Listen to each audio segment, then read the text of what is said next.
Hello everyone, you're with Adelaide Eternal, you're with Sarv and Reem. Hey guys. We're bringing you a deck tech. This is for Premodern, it's for Sligh. If you want to know the history of Sligh, great articles online, go and search why it's called Sligh. But in particular, it's basically just a red deck wins strategy. So creatures, turn them sideways, burn for reach. Perfect. Now, Should I bring up the deck list? Yeah. And let's have a look. So what kind of... is this your build? Yeah, so this is my build now. My build is almost exactly the same as everyone else's. Usually you've got like a couple little flex slots, and also whether you want to play things from the sideboard in the main and vice versa. Good example being Price of Progress. That sometimes jumps between the main and the sideboard. But the key here is that a Sligh deck is all around damage. So that's why they call it life total control. You're going to try and control them by getting them from 20 to 0 as fast as possible. So you want either recurring sources of damage in the form of creatures like Jackal Pup and Mog Fanatic. It's smaller, but it has a little bit of reach. That's one of the really key parts of the deck, which is being able to finish the game because your strategy is no longer relevant. They've got blockers, they've stopped the Jackal Pup, they removed the Jackal Pup, and you need to be able to burn their face. So Mog Fanatic plays both of those roles. Sometimes you just want more of those kinds of threats, which is why you have Goblin Patrol. Some play Goblin Cadets. You just want one more 1 mana 2 power creature to push damage through. You can also push damage through via other means like recurring source of damage in Sulfuric Vortex and Cursed Scroll. Cursed Scroll is more mana intensive, but it is colorless, allowing you to kill creatures that have protection from red, which is very important. It also gives you card advantage. One of the very only sources of card advantage in a burn deck like this.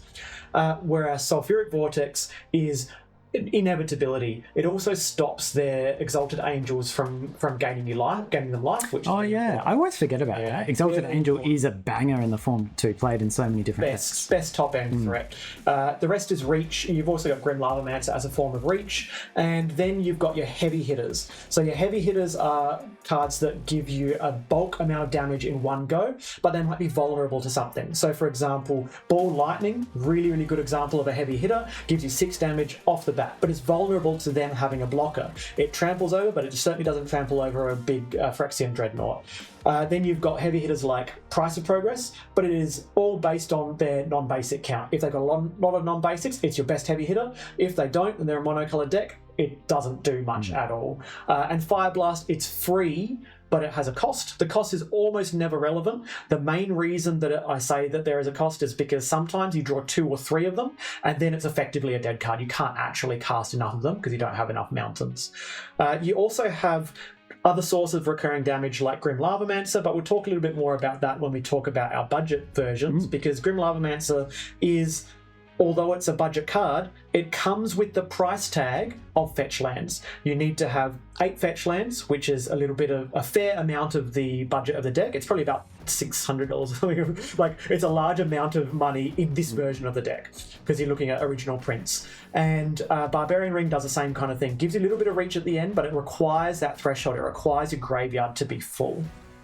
So that's effectively the main deck. I'll just quickly mention the sideboard before we talk about the alternative builds. Yeah, that sounds good. So the sideboard has a lot of different cards for different types of matchups. We've got the Pyroblast and the Red Elemental Blast, which are very straightforward. You just need to be efficient when you're playing against certain blue decks, and also protect your threats like a Sulfuric Vortex, and protect it from a counterspell or any way that would stop it coming into play. Then you've got your other effects like your overloads and your Mog Salvages and so on. These are there for the matchups against Phyrexian Dreadnought, which is a kind of a coin toss matchup. You're both fast decks, so having that in there just shores up the game. You stop their combo, and then you can finish them off with a little bit of damage here and there, and it kills them. You've also got other sources of damage like Earthquake. Earthquake is a flex slot. Some people play Earthquake, some people play Flame something or other. The one that deals 1 damage to a thing, and you can sacrifice a mountain to flash it back for 1 damage. So this is basically Lava Dart. That's the one. Yeah. So this is a way to just clear the board, to keep the board clear of 1 toughness creatures, and sometimes more. But I play Earthquake because people play Enchantress, so it's a way to get rid of all their Enchantresses. And then you've got anti-graveyard hate like Phyrexian Furnace and Tormod's Crypt. These are important against your Replenish and other enchantment combo decks. And then Anarchy. Anarchy is probably one of the most important sideboard cards. You'll often see 1 to 2, sometimes even 3 in a sideboard, which is a little bit overkill, but generally if you have a way to kill all the Exalted Angels and all the Circle of Protection reds that they have, that's why you want to play Anarchy. Oh, that makes a lot of sense. Now, the biggest thing for me when I'm looking at your list, Sarv, is the price tag. The price tag is hefty, right? Okay. So $1,200 US, that's a lot of money. But the only reason it's $1,200 is because I particularly like the original prints. And this is the price if you were to get the original print of everything. So there's a version of this that is built with the cheapest possible prints. Let's have a look at that. So here's the cheapest build. This is the one that you can see. It's exactly the same list, exactly the same cards selection, but look at the price. $373 US dollars. So a quarter, almost a quarter? It's a quarter of the price. Wow. So this is what we say when we say pre-modern is very budget friendly. Yep. This is even purchasing Cursed Scroll, which is an expensive reserve list card. And the Cursed Scroll itself, that's $35 or something. Yep. So 3 of them, that's already a third of your budget. So I've also built another version that's not $370. It's a version that is entirely budget friendly. So let's have a look at that. Okay, budget build. This version is trying to eschew the expensive card. So first of all, Cursed Scroll. That's the reserve list card that you might not be able to afford. It's not in there. If your local metagame is proxy friendly, you can use gold border versions. And gold border versions of Cursed Scroll are like $1 instead of $35. So check and see with your tournament organizer if that's an option for you. But if it isn't, and you need to go with the official cards only, then we remove Cursed Scroll, and we don't have that source of recurring damage, but instead we have a few more creatures. So we've got Goblin Cadets, we've got Goblin Patrol, more Goblin Patrol. These are just more 2-power creatures. Why are we playing those creatures and fewer Grim Lavamancers? Well, it all links together here. As you can see, Grim Lavamancer are one of the best cards in the deck, but we can only afford to play 2, not because of price, but because of the land base. So have a look at the lands. You'll see there's 18 mountains there, instead of 10 mountains and 8 fetch lands. So by eschewing the fetch lands, you no longer can build as much resources in your graveyard, so you have to take out a couple of Grim Lavamancers, so you don't get stuck with this really boring 1/1. Instead, you get a Goblin Cadets or a Goblin Patrol, which turns sideways, 2 power. You still have the Barbarian Rings because they still function as that mana base, which is important. Then you fill out all of the remaining slots with cards of your choice. Now, you could put in more Seal of Fire and more shocks. I've put in 1 shock, but instead I've put in a couple more Lava Dart. So this is just one of those, that's the card we mentioned before.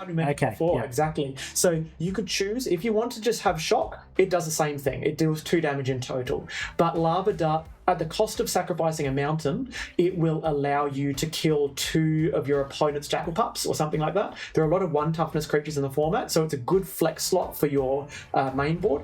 Also note that you sacrifice a mountain as its cost, so this also fills your graveyard. So even though you're using it with flashback, it keeps parity with your graveyard, allowing you to still play the Grim Lavamancers. Of course, yeah. Yeah, and allowing you to play the Barbarian Ring. So it's a little bit synergistic here in how to build the deck kind of on a budget.